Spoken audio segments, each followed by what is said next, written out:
اعوذ باللہ من الشیطان الرجیم بسم اللہ الرحمن الرحیم صلی اللہ علی محمد صلی اللہ علی محمد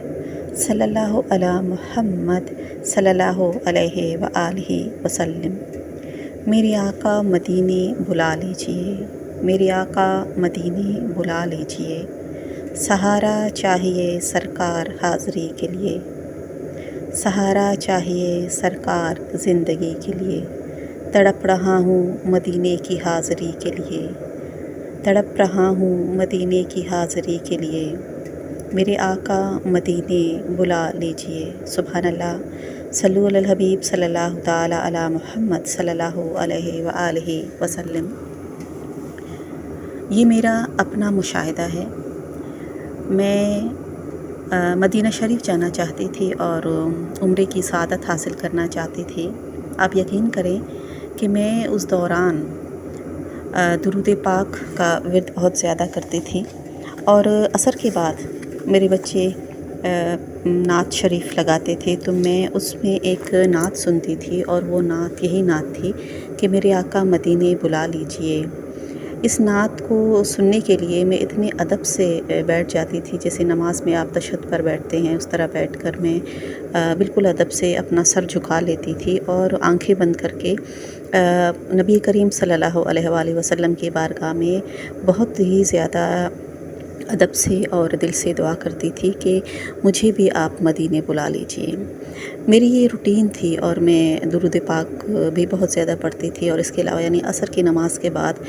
میں درود پاک یہ ضرور سنتی تھی، اور میں بیٹھ کر اسی طرح کبھی اس طرح ادب سے بیٹھ کر یعنی جب میں درود پاک سنتی تھی، یہ نعت شریف سنتی تھی تو میری آنکھیں نم بھی ہو جاتی تھی، مجھے رونا بھی آتا تھا، اور میں بہت روتی تھی خاموشی سے، لیکن میری زبان پر اور میرے دل میں بس ایک یہی چیز تھی، اور میری ایک یہی دعا تھی کہ اے میرے پیارے اللہ،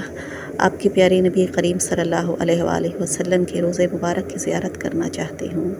اور پھر نبی کریم صلی اللہ علیہ وآلہ وسلم کے حضور بھی میری یہی دعا ہوتی تھی کہ آپ مجھے ایک بار مدینہ شریف بلا لیجیے۔ اللہ کا کرنا کیا ہوا کہ کچھ مہینے ہی گزرے تھے کہ میرے جو ہے یعنی مدینہ شریف جانے کا سامان ہو گیا، اور عمرے کے لیے پھر میں ایک اور دعا مانگا کرتی تھی۔ جب بھی مجھ سے کوئی پوچھتا تھا کہ آپ اگر عمرے کے لیے جائیں گی تو کس کے ساتھ جائیں گی، آپ کا محرم کون ہوگا، تو بس بے ساختہ میری زبان سے یہ نکلتا تھا کہ میں اپنے بڑے بیٹے احمد کے ساتھ جاؤں گی۔ آپ یقین کریں جب میرا جانا ہوا تو میرے جو شوہر ہیں ان کو کوئی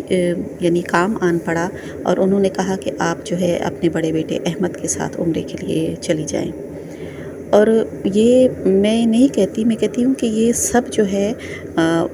نبی کریم صلی اللہ علیہ وآلہ وسلم کے حضور جب ہم ادب سے بیٹھتے ہیں اور درود پاک پڑھتے ہیں اور نعت پڑھتے ہیں، جو ہماری دل کی دعائیں ہوتی ہیں، جو ہم دل میں جو بھی ہم کہتے ہیں، ہمارے پیارے نبی کریم صلی اللہ علیہ وآلہ وسلم کو رب تعالیٰ نے وہ درجہ اور وہ مرتبہ عطا کیا ہے، وہ ہماری دل کی بات سن لیتے ہیں کہ میرا کون سا امتی اس وقت مجھ سے کیا بات کر رہا ہے، میرے لیے درود پاک پڑھ رہا ہے، اسے کیا چاہیے، وہ سب سنتے ہیں۔ بے شک یہ بالکل حق بات ہے اور سچی بات ہے۔ میں اپنے بیٹے محمد احمد کے ساتھ عمرے کے لیے گئی، اور میں نے وہاں پہ عمرہ ادا کیا۔ الحمدللہ آپ کو میں ایک اور بات بھی بتاؤں کہ جب ہمارے جو ہے ڈاکومنٹس بن رہے تھے تو کچھ دیر ہو گئی، اور میں اس چیز کے لیے پریشان ہو گئی کہ یا اللہ کیوں اتنی دیر لگ رہی ہے، آخر میرا جانا کیوں نہیں ہو رہا۔ اللہ تبارک و تعالیٰ کا حکم تھا، اور نبی کریم صلی اللہ علیہ وآلہ وسلم کی ہم پر بہت زیادہ رحمتیں اور برکتیں تمام امت مسلمہ پر ہیں کہ میرے رب تعالیٰ نے ان کو رحمت للعالمین بنایا ہے۔ ہماری جو جانے کا جو طریقہ یا معاملہ جس طرح بھی ہوا تو وہ رمضان المبارک کے دوران ہو گیا، اور اس وقت رمضان المبارک کا مہینہ بھی نہیں تھا۔ رمضان المبارک کا وہ عشرہ ہمارے حصے میں آیا، آخری عشرہ، سبحان اللہ، کہ ہم مدینہ شریف گئے، اور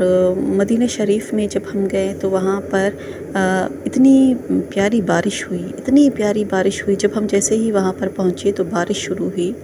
اور سبحان اللہ وہ منظر دیکھنے والا تھا، وہ منظر واقعی دیکھنے والا تھا کہ میرا اللہ کتنا غفور الرحیم ہے،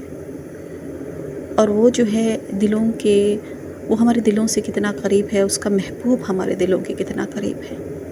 پھر اس کے بعد جب ہم مکہ شریف آئے تو مکہ شریف میں الحمدللہ اللہ کا لاکھ لاکھ کرم ہے کہ 27ویں کی رات ہم وہاں پہ خانہ کعبہ میں ہماری گزری، اللہ تبارک و تعالیٰ سے دعائیں مانگتے ہوئے، اللہ کے حضور گڑ گڑاتے ہوئے۔ یہ میرے رب کا بڑا کرم اور بڑا احسان ہے مجھ پر کہ میں اللہ تعالیٰ کی بہت ہی گناہ گار بندی ہوں، لیکن میرے اللہ نے مجھ پر بہت کرم کیا ہے، اور میں جتنا بھی شکر ادا کروں، جتنے سجدے کروں کم ہے۔ آپ یقین کریں درود پاک پڑھنے کی بہت فضیلت ہے، اور جب نعت سنتے ہیں تو آپ نعت سننے کے لیے اتنے ادب سے بیٹھ جائیں، آپ جو ہیں اس پر دھیان سے اس نعت کو سنیں کہ اس نعت میں ہمارے پیارے نبی کریم صلی اللہ علیہ وآلہ وسلم کے بارے میں کچھ فرمایا جا رہا ہے، ان کے بارے میں ان کی تعریف کی جا رہی ہے۔ آپ اگر کبھی بھی آپ کے دل میں کوئی ایسی دعا ہوتی ہے، آپ اگر نعت جب سنیں اسے بیٹھیں اور ادب سے نعت سنا کریں، اور آپ کے دل میں جو خواہش ہوتی ہے، جو دعا ہوتی ہے، اگر وہی اس وقت آپ کے لبوں پر آ جائے تو میں کہتی ہوں کہ اللہ اتنا غفور الرحیم ہے، اللہ قبول فرما لیتا ہے، اور جو پیارے نبی کریم صلی اللہ علیہ وآلہ وسلم کے وسیلے سے اللہ تبارک و تعالیٰ سے جو مانگتا ہے نا، اس کی تو قبولیت کی سند ہے۔ رب تعالیٰ اپنے محبوب کی کوئی بھی بات رد نہیں کرتے۔ اللہ تبارک و تعالیٰ سے دعا ہے کہ اللہ تعالیٰ نے جس طرح میری دعا قبول فرمائی، امت مسلمہ میں جتنے بھی ایسے لوگ ہیں جن کا دل چاہتا ہے کہ ہم مدینہ شریف جائیں، خانہ کعبہ کی زیارت کریں، روضہ رسول پاک کی زیارت کریں، میری دعا ہے کہ اللہ تعالیٰ پوری امت مسلمہ کے سب لوگوں کی دعائیں قبول فرمائے، اور میری بھی یہ دعا قبول فرمائے کہ اللہ میرے شوہر نے جو ہمارے لیے اتنی قربانیاں دیں اور ہمیں پہلے عمرے کے لیے بھیجا، تو اللہ تبارک و تعالیٰ انہیں بھی عمرے کی حاضری نصیب فرمائیں، اور وہ بھی جو ہیں عمرے کے لیے جائیں۔ صلو علی الحبیب صلی اللہ تعالیٰ علی محمد صلی اللہ علیہ وآلہ وسلم۔